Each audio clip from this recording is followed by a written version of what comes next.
Everybody dies, don't they? Everybody come back, don't they? Isn't that so? You tried to get into the locked room today, didn't you? How do the dead come back, Mother? What's the secret? The Roll Call of the Reef by Sir Arthur Quiller-Couch. "Yes, sir," said my host, the quarryman, reaching down the relics from their hook in the wall over the chimney-piece. "They've hung there all my time and most of my father's. The women won't touch 'em. They're afraid of the story, so here they'll dangle and gather dust and smoke till another tenant comes and tosses 'em out of doors for rubbish. Phew, it's coarse weather." He went to the door, opened it, and stood studying the gale that beat upon his cottage front straight from the manacled reef. The rain drove past him into the kitchen, aslant like threads of gold silk in the shine of the wreckwood fire. Meanwhile, by the same firelight, I examined the relics on my knee.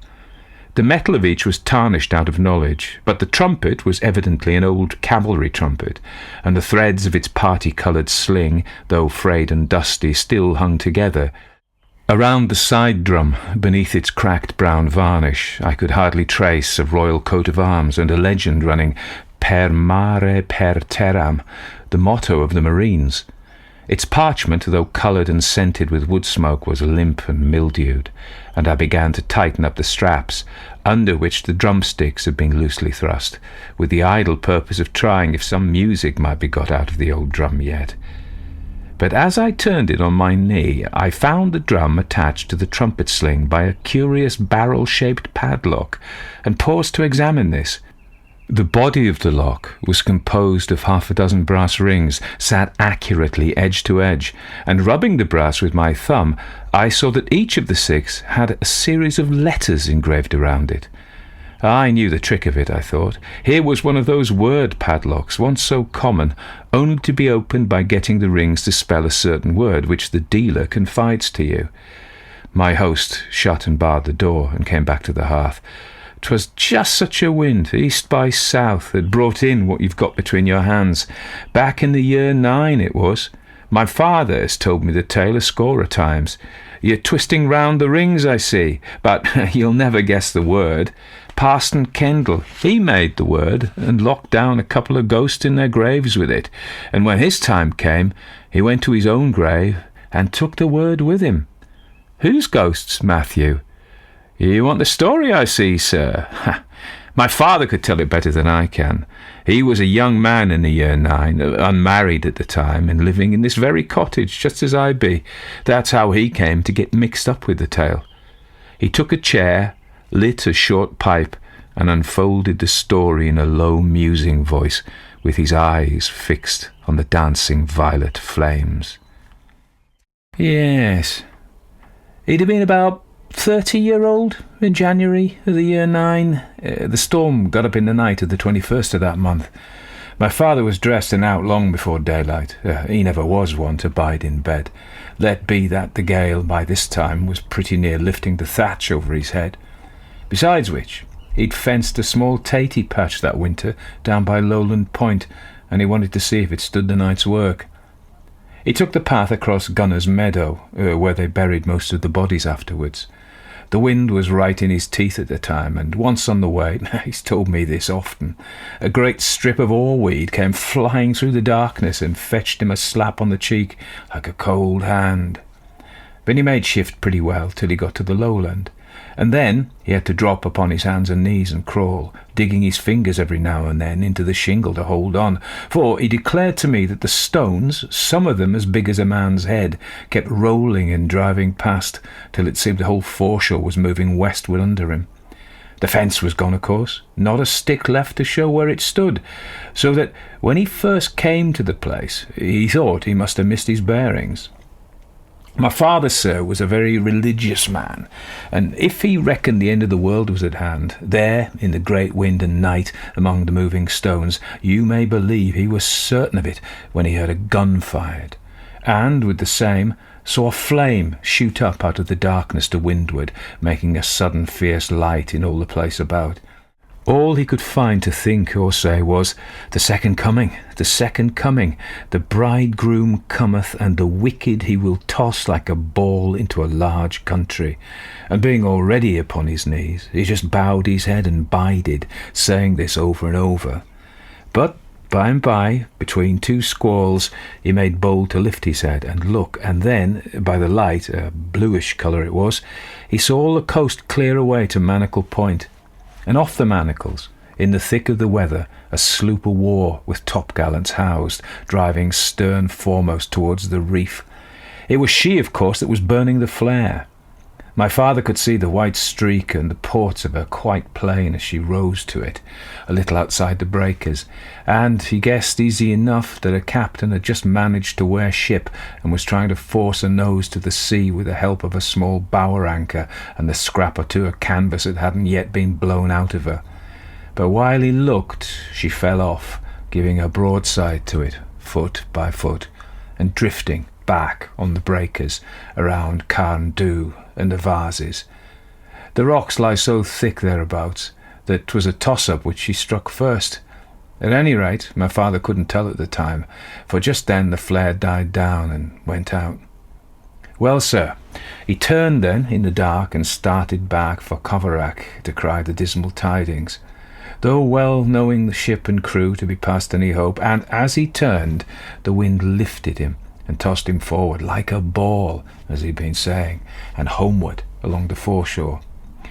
As you know, 'tis ugly work even by daylight, picking your way among the stones there, and my father was prettily knocked about at first in the dark, but by this 'twas nearer 7 than 6 o'clock, and the day spreading. By the time he reached North Corner, a man could see to read print. Howsoever he looked, neither out to sea nor towards Coverack, but headed straight for the first cottage, the same that stands above North Corner today. A man named Billy Eade lived there then, and when my father burst into the kitchen bawling, "Wreck! Wreck!" he saw Billy Eade's wife Anne standing there in her clogs, with a shawl over her head and her clothes wringing wet. "Save the chap," says Billy Eade's wife Anne. "What do you mean by crying stale fish at that rate?" "But 'tis a wreck, I tell thee. I've a zeeden."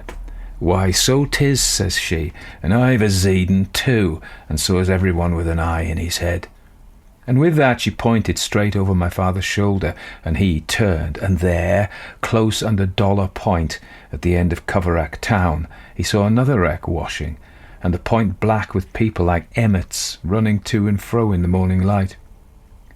While we stood staring at her, he heard a trumpet sounded on board, the notes coming in little jerks like a bird rising against the wind, but faintly, of course, because of the distance and the gale blowing, though this had dropped a little. "She's a transport," said Billy Eade's wife Anne, "and full of horse soldiers, fine long men. When she struck, they must have pitched the hosses over first to lighten the ship, for a score of dead hosses had washed in afore I left half an hour back, and 3 or 4 soldiers too. Fine long corpses in white breeches and jackets of blue and gold. I held the lantern to one. Such a straight young man." My father asked her about the trumpeting. "That's the queerest bit of all. She was burning a light when me and my man joined the crowd down there. All her masts had gone, whether they carried away or were cut away to ease her, I don't rightly know. Anyway, there she lay upon the rocks with her decks bare. Her keelson was broke under her, and her bottom sagged and stove, and she had just settled down like a sitting hen, just the leastest list to starboard, but a man could stand there easy. They'd rigged up ropes across her from bulwark to bulwark, and beside these the men were mustered, holding on like grim death whenever the sea made a clean break over them, and standing up like heroes as soon as it passed. The captain and the officers were clinging to the rail of the quarterdeck, all in their golden uniforms, waiting for the end as if it was King George they expected. There was nowhere to help, for she lay right beyond cast of line, though our folk tried it 50 times. And beside them clung a trumpeter, a whacking big man. And between the heavy seas he would lift his trumpet with one hand and blow a call, and every time he blew, the men gave up a cheer. "There," she says, "harkee now. There he goes again. But you won't hear no cheering no more, for few are left to cheer, and their voices weak. Bitter cold the wind is, and I reckon it numbs their grip of the ropes, for they were dropping off fast with every sea when my man sent me home to get his breakfast. Another wreck, you say? Well, there's no hope for the tender dears if it's manacles. You better run down and help yonder, though 'tis little help that any man can give. Not one came in alive while I was there. The tide's flowing, and she won't hold together another hour, they say. Well, sure enough, the end was coming fast when my father got down to the point.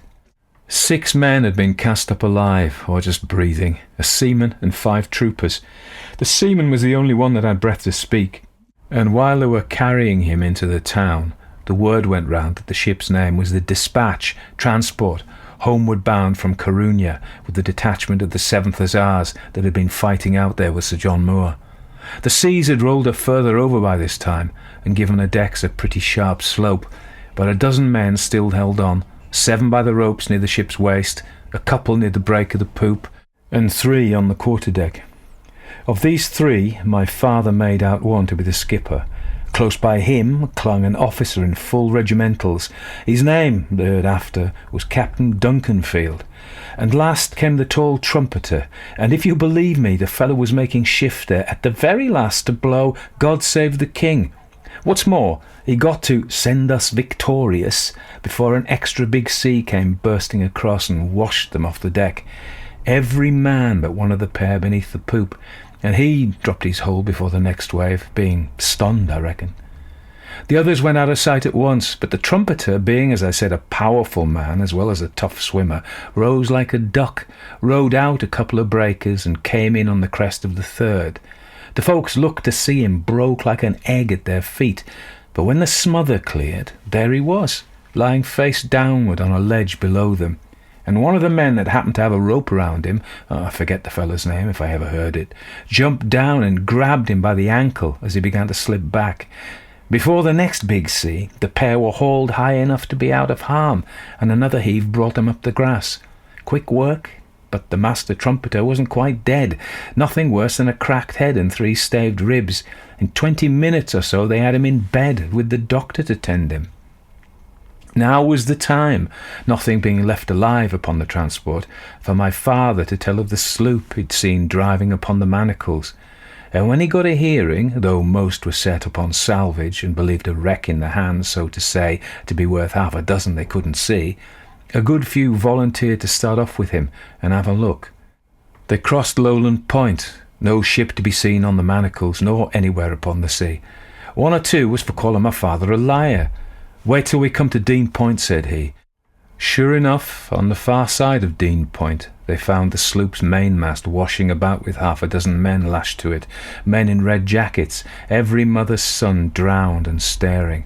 And a little farther on, just under the Dean, 3 or 4 bodies cast up on the shore, one of them a small drummer boy, side drum and all. And nearby, part of a ship's gig with HMS Primrose cut on the sternboard. From this point on, the shore was littered thick with wreckage and dead bodies, the most of the marines in uniform, and in Godrevy Cove, in particular, a heap of furniture from the captain's cabin, and amongst it a watertight box, not much damaged, and full of papers, by which, when it came to be examined next day, the wreck was easily made out to be the Primrose, of 18 guns, outward bound from Portsmouth with a fleet of transports for the Spanish War. 30 sail, I've heard, but I've never heard what became of them. Being handled by merchant skippers, no doubt, they rode out the gale and reached the Tagus safe and sound. Not but what the captain of the Primrose, Mean was his name, did quite right to try and club-haul his vessel when he found himself under the land, only he never ought to have got there if he took proper soundings. But it's easy talking. The Primrose, sir, was a handsome vessel, for a size, one of the handsomest in the King's service, and newly fitted out at Plymouth Dock, so the boys had brave pickings from her in the way of brasswork, ship's instruments and the like, let alone some barrels of stores not much spoiled. They loaded themselves with as much as they could carry and started for home, meaning to make a second journey before the preventative men got wind of their doings and came to spoil the fun. But as my father was passing back under the Dean, he happened to take a look over his shoulder at the bodies there. "Hello," says he, and dropped his gear. "I do believe there's a leg moving." and running he stooped over the small drummer boy that I told you about. The poor little chap was lying there, with his face a mass of bruises and his eyes closed. But he had shifted one leg an inch or two, and was still breathing. So my father pulled out a knife and cut him free from his drum, that was lashed onto him with a double turn of manila rope, and took him up and carried him along here, to this very room that we're sitting in.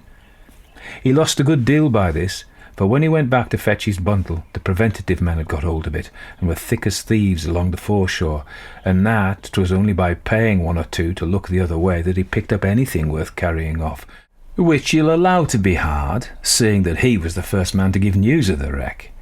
Well, the inquiry was held, of course, and my father gave evidence, and for the rest they had to trust to the sloop's papers, for not a soul was saved besides the drummer boy, and he was raving in a fever, brought on by the cold and the fright.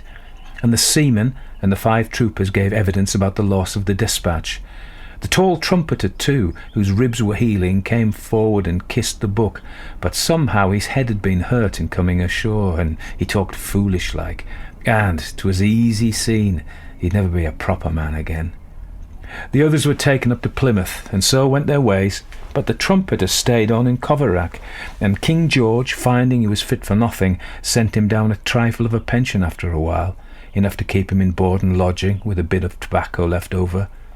Now, the first time that this man, William Talifer, he called himself, met with the drummer boy, was about a fortnight after the little chap had betted enough to be allowed a short walk out of doors, which he took, if you please, in full regimentals. There never was a soldier so proud of his dress. His own suit had shrunk a brave bit with the salt water, but into ordinary frock and corduroys he declared he would not get, not if he had to go naked the rest of his life. So my father, being a good-natured man and handy with the needle, turned to and repaired damages with a piece or two of scarlet cloth cut from the jacket of one of the drowned marines. Well, the poor little chap chanced to be standing in this rig-out down by the gate of Gunner's Meadow, where they buried 20 and over of his comrades. The morning was a fine one, early in March month, and along came the cracked trumpeter, likewise taking a stroll. "Hello," says he, "good morning, and what might you be doing here?" "I was a-wishing," says the boy, "I had a pair of drumsticks. Our lads were buried yonder without so much as a drum tapped or a musket fired, and that's not Christian burial for British soldiers." "Phut," says the trumpeter, and spat on the ground. "A parcel of marines." The boy eyed him a second or so and answered up, "If I had a tab of turf handy, I'd bung it at your mouth, you greasy cavalryman, and learn you to speak respectful of your betters. The Marines are the handiest body of men in the service." The trumpeter looked down on him from the height of 6'2" and asked, "Did they die well?" "They died very well. There was a lot of running to and fro at first, and some of the men began to cry and a few to strip off their clothes. But when the ship fell off for the last time, Captain Mean turned and said something to Major Griffiths, the commanding officer on board, and the Major called out to me to beat to quarters. It might have been for a wedding he sang it out so cheerful. We'd had word already that it was to be parade order, and the men fell in as trim and decent as if they were going to church. One or two even tried to shave at the last moment. The Major wore his medals. One of the seamen, seeing I had work to keep the drum steady, the sling being a bit loose for me and the wind what you remember, lashed it tight with a piece of rope, and that saved my life afterwards, the drum being as good as a cork until it stove. I kept beating away until every man was on deck, and then the Major formed them up and told them to die like British soldiers. Then the chaplain read a prayer or two, the boys standing all the while like rocks, each man's courage keeping up the others. The chaplain was in the middle of a prayer when she struck. In 10 minutes she was gone. That was how they died, cavalryman. And that was very well done, drummer of the Marines. What's your name? John Christian. Mine's William George Talifer, trumpeter of the 7th Light Dragoons, the Queen's Own. I played God Save the King while our men were drowning. Captain Duncanfield told me to sound out a call or two to put them in heart, but that matter of God Save the King was a notion of my own.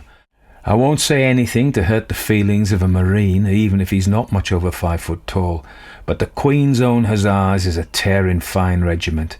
As between horse and foot, 'tis a question of which gets the chance. All the way from Sahagun to Corunna, 'twas we that took and gave the knocks at Mayorga and Rueda and Beneventi. The reason, sir, I can speak the names so pat is that my father learnt them by heart afterwards from the trumpeter, who was always talking about Mayorga and Rueda and Beneventi. We made the rear guard and the general paget and drove the French every time, and all the infantry did was to sit about in wine shops till we whipped 'em out and steal and straggle and play the tomfool in general. And when it came to a stand-up fight at Corunna, 'twas the horse, or the best part of it, that had to stay seasick aboard the transports and watch the infantry in the thick of the caper. Very well they behaved too, especially the 4th Regiment and the 42nd Highlanders and the dirty 500. Oh, aye, they're decent regiments, all three, but the Queen's Own Hussars is a tearing fine regiment. So you played on your drum when the ship was going down, Drummer John Christian. I'll have to get you a new pair of drumsticks for that. Well, sir, it appears that the very next day the trumpeter marched into Helston and got a carpenter there to turn him a pair of boxwood drumsticks for the boy. And this was the beginning of one of the most curious friendships you ever heard tell of. Nothing delighted the pair more than to borrow a boat off my father and pull out to the rocks where the Primrose and the Dispatch had struck and sunk, and on still days 'twas pretty to hear them out there off the manacles, the drummer playing his tattoo, for they always took their music with them, and the trumpeter practising calls and making his trumpet speak like an angel. But if the weather turned roughish, they'd be walking together and talking. Leastwise, the youngster listened while the other discoursed about Sir John's campaign in Spain and Portugal, telling how each little skirmish befell, and of Sir John himself and General Baird and General Paget and Colonel Vivian, his own commanding officer, and what kind of men they were, and of the last bloody stand-up at Corunna and so forth, as if neither could have enough. But all this had to come to an end in the late summer, for the boy, John Christian, being now well and strong again, must go up to Plymouth to report himself. 'Twas his own wish, for I believe King George had forgotten all about him, but his friend wouldn't hold him back. As for the trumpeter, my father had made an arrangement to take him on as a lodger as soon as the boy left, and on the morning fixed for the start, he was up at the door here by 5 o'clock, with his trumpet slung by his side, and all the rest of his kit in a small valise. A Monday morning it was, and after breakfast he'd fixed to walk with the boy some way on the road towards Helston, where the coach started. My father left them at breakfast together, and went out to meet the pig, and do a few odd morning jobs of that sort. When he came back, the boy was still at table, and the trumpeter standing here by the chimney place, with the drum and trumpet in his hands, hitched together, just as they be at this moment. "Look at this," he says to my father, showing him the lock. "I picked it up off a starving brass worker in Lisbon, and it's not one of your common locks that one word of 6 letters will open at any time. There's genius in this lock, for you've only to make the ring spell any 6-letter word you please, and snap down the lock upon that, and never a soul can open it, not even the maker, until somebody comes along that knows the word you snapped it on. Now, Johnny here's going, and he leaves his drum behind him, for though he can make pretty music on it, the parchment sags in wet weather by reason of the sea-water getting at it, and if he carries it to Plymouth, they'll only condemn it and give him another. And as for me, I shan't have the heart to put lip to the trumpet any more when Johnny's gone. So we've chosen a word together, and locked 'em together upon that, and by your leave, I'll hang 'em here together on the hook over your fireplace. Maybe Johnny'll come back, maybe not. Maybe if he comes, I'll be dead and gone, and he'll take 'em apart and try their music for old sake's sake. But if he never comes, nobody can separate 'em, for nobody beside knows the word. And if you marry and have sons, you can tell 'em that here are tied together the souls of Johnny Christian, drummer of the Marines, and William George Talifer, once trumpeter of the Queen's Own Hussars. Amen." With that he hung the 2 instruments upon the hook here, and the boy stood up and thanked my father and shook hands, and the pair went forth of the door towards Helston. Somewhere on the road they took leave of one another, but nobody saw the parting, nor heard what was said between them. About 3 in the afternoon, the trumpeter came walking back over the hill, and by the time my father came home from the fishing, the cottage was tidied up and the tea ready, and the whole place shining like a new pin. From that time for 5 years he lodged here with my father, looking after the house and tilling the garden, and all the while he was steadily failing, the hurt in his head spreading in a manner to his limbs. My father watched the feebleness growing on him, but said nothing, and from first to last neither spake a word about the drummer John Christian, nor did any letter reach them, nor word of his doings. The rest of my tale you'm free to believe, sir, or not, as you please. It stands upon my father's words, and he always declared he was ready to kiss the book upon it before judge and jury. He said, too, that he never had the wit to make up such a yarn, and he defied anyone to explain about the loch in particular by any other tale. But you shall judge for yourself. My father said that about 3 o'clock in the morning, April 14th of the year 14, he and William Tallifer were sitting here, just as you and I, sir, are sitting now. My father had put on his clothes a few minutes before, and was mending his spiller by the light of the horn lantern, meaning to set off before daylight to haul the trammel. The trumpeter hadn't been to bed at all. Towards the last he mostly spent his nights, and his days too, dozing in the elbow chair where you sit at this minute. He was dozing then, my father said, with his chin dropped forward upon his chest, when a knock sounded upon the door, and the door opened, and in walked an upright young man in scarlet regimentals. He'd grown a brave bit, and his face was the colour of wood ashes, but it was the drummer, John Christian. Only his uniform was different from the one he used to wear, and the figures 38 shone in brass upon his collar. The drummer walked past my father as if he never saw him, and stood by the elbow chair and said, "Trumpeter, trumpeter, are you one with me?" And the trumpeter just lifted the lids of his eyes and answered, "How should I not be one with you, drummer Johnny, Johnny boy? The men are patient. Till you come, I count. While you march, I mark time, until the discharge comes." "The discharge has come tonight," said the drummer, "and the word is Corunna no longer." And stepping to the chimney place, he unhooked the drum and trumpet, and began to twist the brass rings of the lock, spelling the word aloud, so, Coruna. When he had fixed the last letter, the padlock opened in his hand. "Did you know, trumpeter, that when I came to Plymouth they put me into a line regiment?" "The 38th's a good regiment," answered the old hussar, still in his dull voice. "I went back with them from Sargoon to Corunna. At Corunna they stood in General Fraser's division on the right. They behaved well. But I'd fain see the Marines again," says the drummer, handing him the trumpet. "And you shall call once more for the Queen's Own, Matthew," he says, suddenly turning on my father, and when he turned, my father saw for the first time that his scarlet jacket had a round hole by the breastbone, and that the blood was welling there. "Matthew, we shall want your boat." Then my father rose on his legs like a man in a dream, while they two slung on, the one his drum and t'other his trumpet.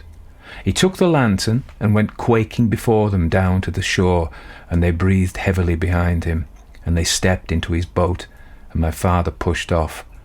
"Row you first for Dollar Point," says the drummer. So my father rowed them out past the white houses of Coverack to Dollar Point, and there at a word lay on his oars, and the trumpeter, William Tallifer, put his trumpet to his mouth and sounded the reveille. The music of it was like rivers running. "They'll follow," said the drummer. "Matthew, pull you now for the manacles." So my father pulled for the manacles and came to an easy close outside Carndoo, and the drummer took his sticks and beat it to two, there by the edge of the reef, and the music of it was like a rolling chariot. "That'll do," says he, breaking off. "They will follow. Pull now for the shore under Gunner's Meadow." Then my father pulled for the shore and ran his boat in under Gunner's Meadow, and they stepped out all three and walked up to the meadow. By the gate the drummer halted and began his tattoo again, looking out towards the darkness over the sea.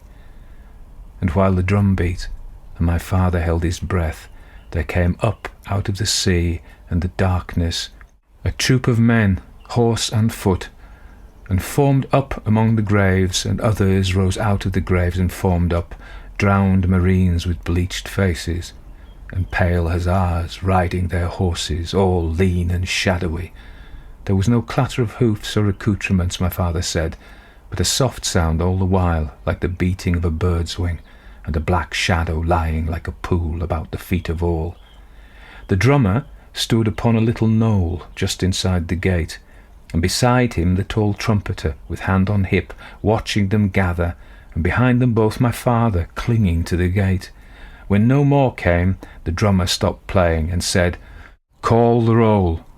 Then the trumpeter stepped towards the end of the rank and called, "Troop Sergeant Major Thomas Irons," and the man in a thin voice answered, "Here." "Troop Sergeant Major Thomas Irons, how is it with you?"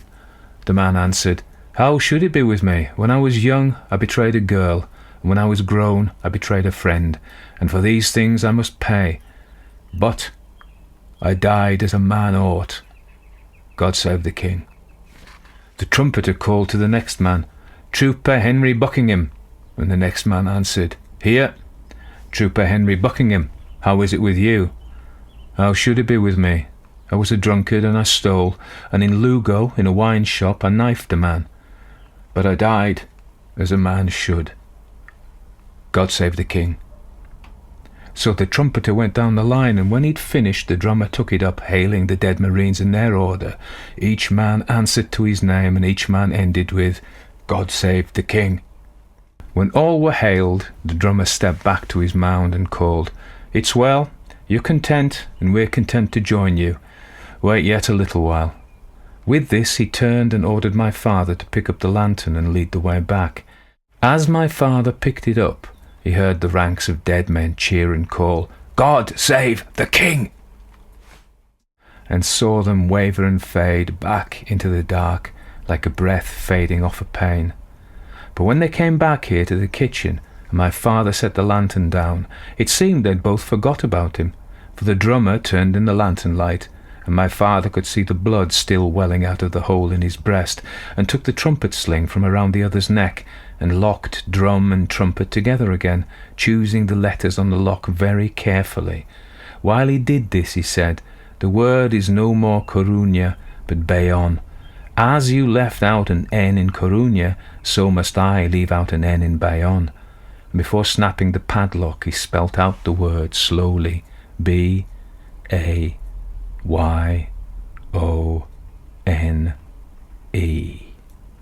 After that, he used no more speech, but turned and hung the two instruments back on the hook, and then took the trumpeter by the arm, and the pair walked out into the darkness, glancing neither to right nor left. My father was on the point of following, when he heard a sort of sigh behind him, and there, sitting in the elbow chair, was the very trumpeter he'd just seen walk out by the door. If my father's heart jumped before, you may believe it jumped quicker now. But after a bit, he went up to the man asleep in the chair and put a hand on him. It was the trumpeter in flesh and blood that he touched, but though the flesh was warm, the trumpeter was dead. Well, sir, they buried him 3 days after, and at first my father was minded to say nothing about his dream, as he thought it. But the day after the funeral, he met Parson Kendall coming from Helston Market, and the parson called out, "Have you heard the news the coach brought down this morning?" "What news?" says my father. "Why, the peace is agreed upon." "None too soon," says my father. "Not soon enough for our poor lads at Bayonne," the parson answered. "Bayonne?" cries my father with a jump. "Why, yes," and the parson told him all about a great sally the French had made on the night of April the 13th. "Do you happen to know if the 38th Regiment was engaged?" my father asked. "Come now," said Parson Kendall, "I didn't know you were so well up in the campaign, but as it happens I do know that the 38th was engaged, for 'twas they that held the cottage and stopped the French advance." Still my father held his tongue, and when a week later he walked into Helston and bought a Mercury off the Sherborne rider and got the landlord of the Angel to spell out the list of killed and wounded, sure enough, there, among the killed, was drummer John Christian of the 38th Foot. After this there was nothing for a religious man but to make a clean breast, so my father went up to Parson Kendall and told the whole story. The parson listened and put a question or two, and then asked, "Have you tried to open the lock since that night?" "I hadn't dared to touch it," says my father. "Then come along and try." When the parson came to the cottage here, he took the things off the hook and tried the lock. "Did he say Bayon? The word has 7 letters. Not if you spell it with 1 N as he did," says my father. The parson spelt it out. B-A-Y-O-N-E. "Phew," says he, for the lock had fallen open in his hand. He stood considering it a moment, and then he says, "I tell you what, I shouldn't blab this all round the parish if I was you. You won't get no credit for truth-telling, and a miracle's wasted on a set of fools. But if you like, I'll shut down the lock again upon a holy word that no one but me shall know, and neither drummer nor trumpeter, dead nor alive, shall frighten the secret out of me." "I wish to gracious you would, parson," said my father. The parson chose the holy word there and then, and shut the lock back upon it, and hung the drum and trumpet back in their place. He's gone long since, taking the word with him, and till the lock is broken by force, nobody will ever separate those twain. If you like that story, consider supporting me as a patron. That way you help me make more stories for you and get access to a patrons-only library of stories. Lots more hours for you to listen to. You tried to get into the locked drawer today, didn't you? How do the dead come back, Mother? What's the secret? But we in it shall be remembered. We few, we happy few, we band of brothers. For he today that sheds his blood with me shall be my brother, be he ne'er so vile. This day shall gentle his condition, and gentlemen in England now abed shall think themselves accursed they were not here, and hold their manhoods cheap, whiles any speaks that fought with us upon St. Crispin's Day. So that was the roll call of the Reef by Sir Arthur Quiller-Couch. Quite a different kind of story. No more all this this Henry James stuff about is it real, is it not, psychological stuff, and all clever stuff. This is a boy's own story about loyalty, about soldiers, about dying bravely and doing your duty, and God save the king. Stirring stuff, at least for all of us boys. I often wonder how these stories go down with women who, I'm not sure that ladies have this loyalty thing. I've talked about this before, I can't remember which story it was, but do you remember that there's in Lord of the Rings in the movie when Theoden's about to die with all these, he does die, but all these, that's a spoiler, all these soldiers, and they go around death, and they clack their swords, and there's this weird masculine, why do people go to war?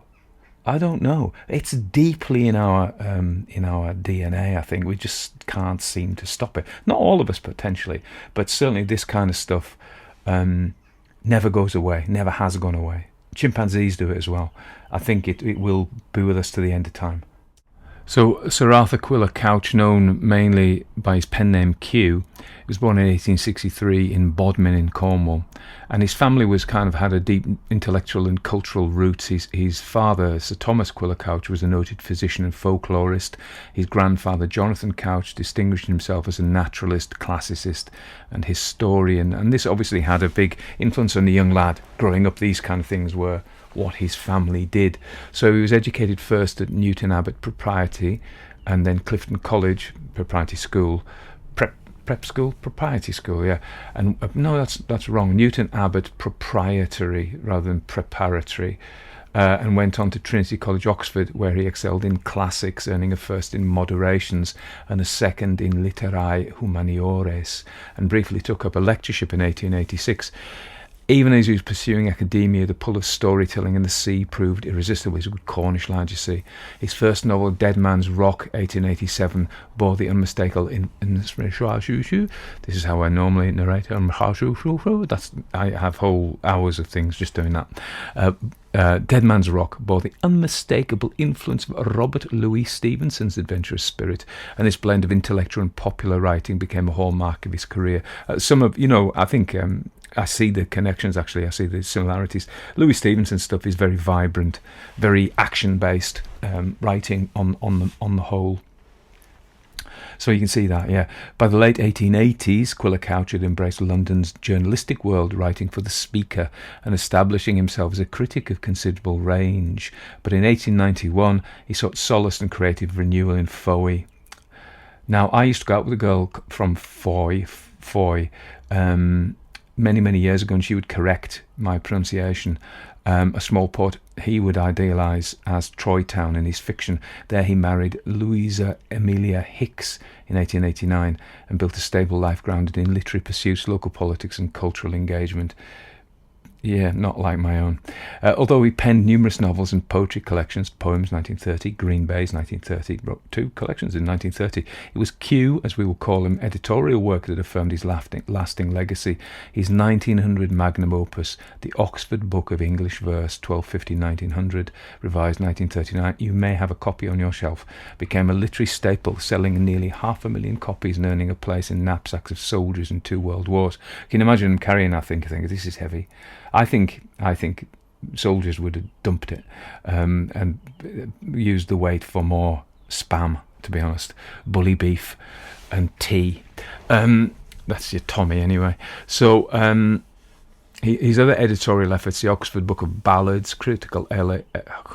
what's my tongue is sort of... I don't know what's happened. I said previously my brain had run out of power. It's my mouth that's now run out of power. What a thing. Because this is a big mouth. This is a mouth that's hugely fit and muscled, and it can do marathons, but it's struggling today. So anyway, he loved writing, didn't he? And I actually wrote letters on the art of writing. This is so well written.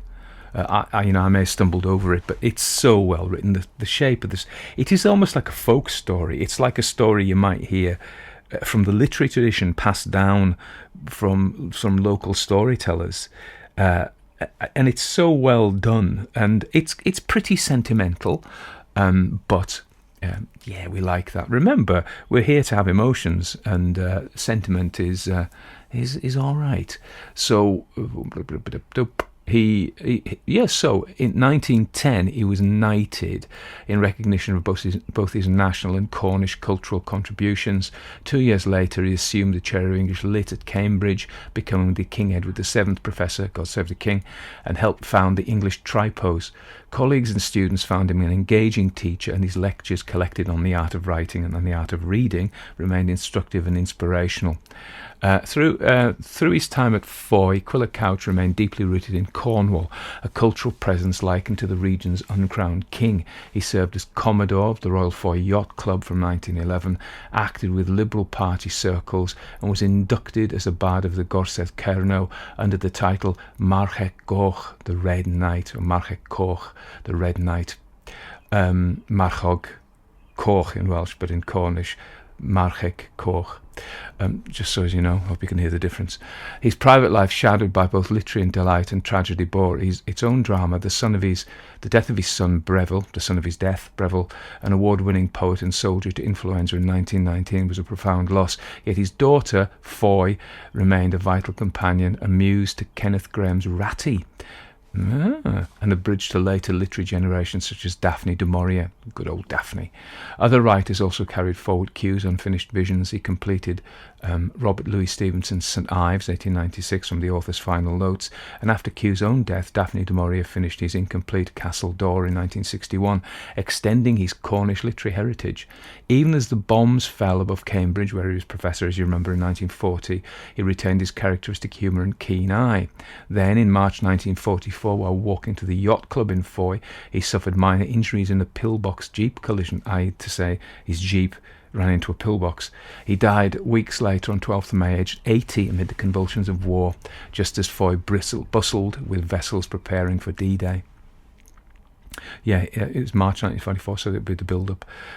He has, cultivation of Cornish identity, mentorship spanning Stevenson, Hanff, Grahame and du Maurier. He's a scholar's scholar, a critic's critic, and above all a connector of literary worlds, folklore and formalism, provincial place and global readership, etc.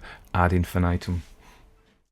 Apparently Daphne du Maurier was his daughter for his best friend. So let's say something about Roll Call. The Roll Call of the Reef, published 1911.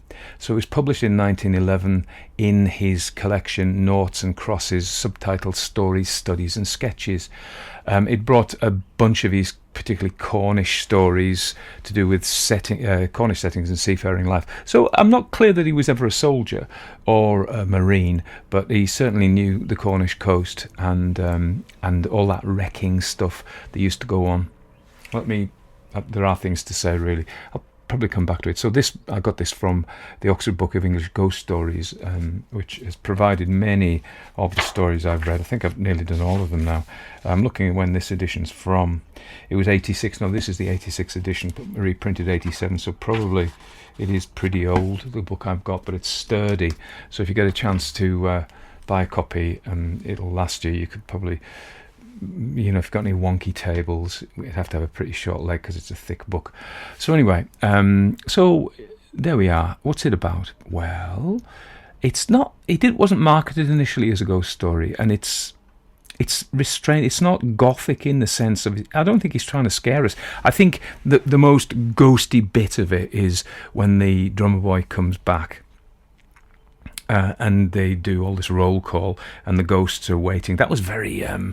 again, Tolkien-y, wasn't it? The ways of the dead. When Aragorn goes around and collects all the dead men who owe a debt. That's a very similar idea. I'm not sure that he would have. He's older than Tolkien, but not much older. And he was Cambridge rather than Oxford. So, but they may have known each other. But that that idea of, maybe it was a thing that was more prevalent then. That idea of loyalty and keeping the debt you owe, and being kept as a ghost if you don't pay the debt. Not to totally. I mean, I think from what the drummer says when they talk about their deaths, it said that was well done. This is how men are supposed to die. Whatever you've done in life, you may be a swine, but if you die with honour and particularly courage, courage is the great masculine virtues. They may be just virtues, but they're trumpeted as masculine virtues, no pun intended, are loyalty and courage. And comradeship, so that's another thing as well, isn't it? Band of brothers, as I was saying, that quote from Henry V. First of all, you have your loyalty to your service, to the king, to your country, and then you have your comradeship to your band of brothers. And then I remember reading about this, that mostly when soldiers are actually in action, they're not necessarily thinking about, we're fighting for democracy, or maybe religious fanatics do think, we're fighting for whatever our religious fanaticism is, but apparently most Western people, Western soldiers, will be thinking about their friends, and I guess that's probably true for most cultures across time. Your mate is on your right hand side, your mate's on your left hand side, and then the final thing is, so loyalty, comradeship, and courage. They're really important virtues.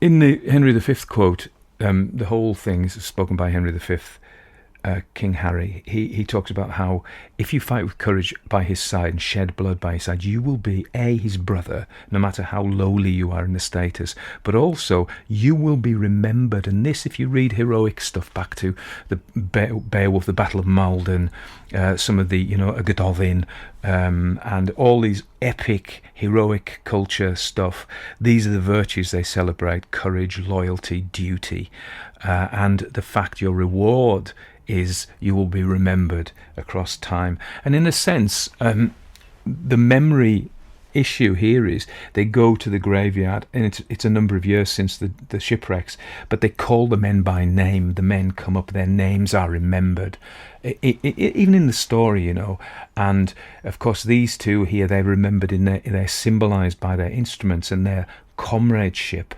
is locked together in the end by a holy word. But first of all, in the places they'd fought together, in a sense, even though they hadn't been by each other's side. In the wider sense, the British Army had been in action in those places, and they'd been part of those conflicts. And so the first was Corunna, or Corunna, they probably would have said, and Bayonne was the second, where obviously the trumpeter didn't fight there, but they were symbolic of that. And the next thing is, and the third time's a charm. Threes are very important in stories, and it's a holy word that the parson, again, in his duty, does not reveal to anyone. So it's a lot about duty, isn't it? And this symbolising the fact that they're musicians rather than it's not a kind of a knife and an axe or a gun, probably means something as well. But there's the whole trappings of the historic basis to this, without me looking it up, is the Peninsular War, which was, and now historians among you will, in the Napoleonic Wars, they were having some trouble fighting Napoleon, so the British sent a force to Spain to fight him in Spain. He'd conquered Spain, and the Portuguese fought alongside with the British there. And so the Peninsular War was a long fought, and they would send troops out to fight there. So this is the background to this. And also, in those times, Napoleonic Wars, the regiments were raised and numbered, but they were given names as well. And later on, that developed into the county regiment. So the Bedfordshire Regiment and the Essex, and the Cumberland and Westmoreland Yeomanry, and this loyalty. They twigged something really important here, that the Seaforth Highlanders, that the Enniskillen Dragoon Guards, that if you put people together from a certain area, they have a kind of tribal loyalty as well. And of course, if you go back and look at the medieval battles, certainly, I mean, I don't know everywhere, but I do sometimes look at in the Scottish English wars, and you'll see that the men of the Cheviot men and the Cumbrian men and the Teesdale men are all together, and it is honestly, it's not just tribal, it's clannish. There's a fantastic book I've often mentioned, I think, on this podcast, called Demonic Males, and it's about the violence of chimpanzees, and these gangs of male chimpanzees that belong to a clan group raid and attack other chimpanzee, and they do just like humans do. You may know I'm currently obsessed with learning Latin, and I was reading some of the early histories of Rome, and the Romans suddenly decided to become a military society, and their whole society was, even in the when they still had kings before the Republic, and they were gotten the Sabines were just got a hammering off them, and Alba Longa and all these places, and they would just go and conquer different places and add it to Rome. We'll have that, and turn this whole martial thing, and then they would go up, and eventually they conquered most of the known world. And you're like, why? And then, funnily enough, I was listening on the radio I don't often listen to the BBC these days, but I was turning on for the news to hear of what's happening in Los Angeles at the moment, which I don't want to talk about. And there was a program on by Misha, somebody, about Hungary. And funnily enough, I'd just been in the park, and I was talking to Peter, who's a Hungarian, and he's got a dog called Bruno, and Bruno and Jasper are big pals, but Jasper's got a sore foot, so he can't play with Bruno anymore, because last time he hurt his foot. Bruno's a big dog, and then Ruby just yaps at Bruno, but Bruno's so good natured, he just lets her yap. Callie plays nicely with him, but anyway, so we were and he was Hungarian, and so I turn on today, and there's this story about the history of Hungary, this program, and that was really interesting. What was the point of this? Oh yeah, so the guy is talking about armies and how he'd been surprised reading that the purpose of armies wasn't, a purpose of countries was to group together enough of you who were alike to create a force, so you didn't get overwhelmed by your neighbours. And then if you were very powerful, you might go and invade them instead. So it's like what I was saying.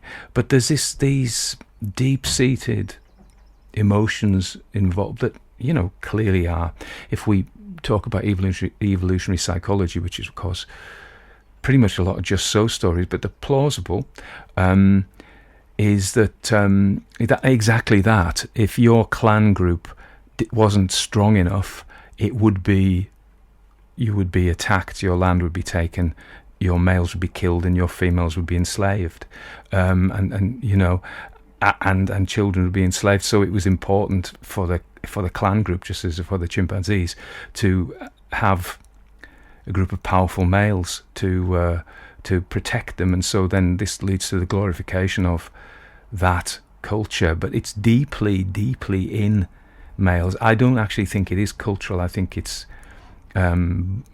genetic. I honestly do.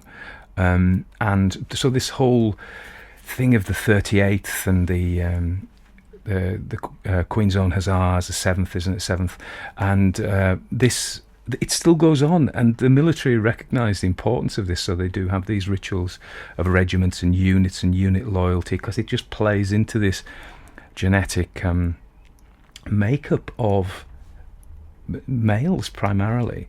But the truth of it is, of course, controversially, if you have a society, say we go back to a long time ago, say we go back to BC times in Italy, if you were like the Sabines and you've got neighbours who are the Romans, who are going to come and do exactly what I said, murder your men, rape your women, kill your kids, or enslave them, you're going to need to do something about that, to not let them do it. If you just sit around going, yeah, hey, come on guys, you know. So yeah, I'm not a pacifist, as it turns out. I'm not a warmonger either. I don't believe in fighting if you don't have to, especially these days.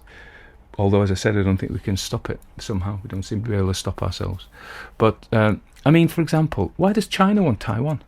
Why not leave them alone? Why do? I mean, I'm sorry to pick on the Chinese, but why Tibet? You know, why does India and Pakistan want Kashmir so much? You know, well, it belongs to us. It's ours. You know, okay. Controversially, okay, yeah. Well, this is like I'm running with scissors here. So let's not run. I could pick some more controversial places. Why does Donald Trump want to invade Canada or annex Canada? Because we should. Because it'd be better for us. You know, why does Britain want to be in Northern Ireland? Ooh, yes. I've just there's people throwing their coffee cups, but you can't say anything. But you see what I'm saying? A lot of this, when you look into it, you know, like, right, why? You know, why? Somebody's going to come up with fantastic reasons why now, but you know, okay. And with that point, so I've managed to take a perfectly charming boy's own story full of stirring themes and make it controversial, but you probably enjoyed it.